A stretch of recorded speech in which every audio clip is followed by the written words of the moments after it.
Lulutuin na natin yung sauce na ating sweet and sour na maya-maya. Ito yung ating mga ingredients. Suka, toyo, pampalasa, konting sugar, all-purpose, konting tomato sauce, paminta, and oil.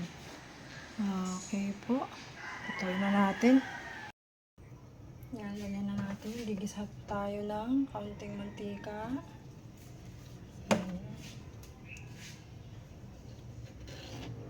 Lagyan na natin ang bawang. Lagyan na din natin ang sibuyas.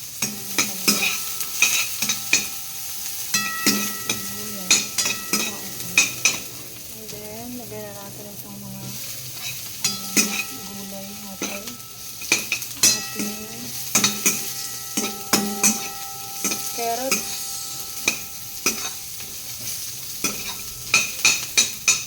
And then, lalagyan natin ng tubig.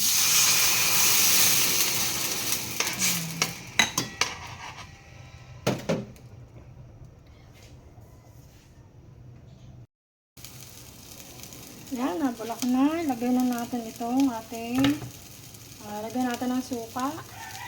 And then, lagyan natin ng toyo. Lagyan natin ng sugar.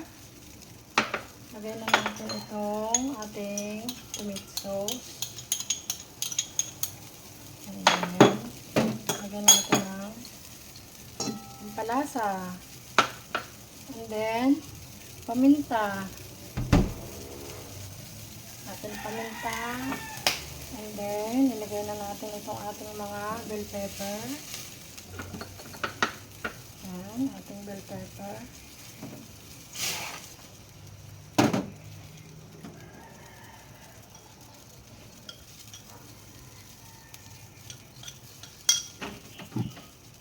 Lagyan na din natin ng ating all-purpose flour.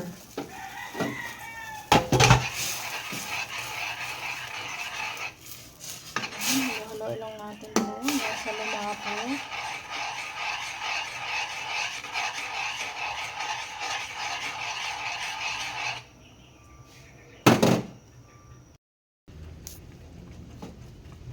Ayan. Abol pa ang ating sauce.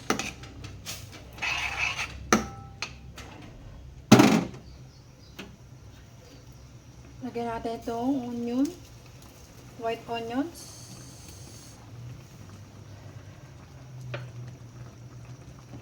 Tikman natin.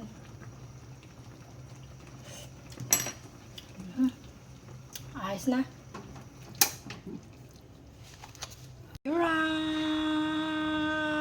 Ayan na po ang ating sweet and sour na maya-maya. Enjoy eating! Happy eating! Yan po ang ating recipe for today. Recipe ni Moody. Thank you! Like and follow and share. Love you all.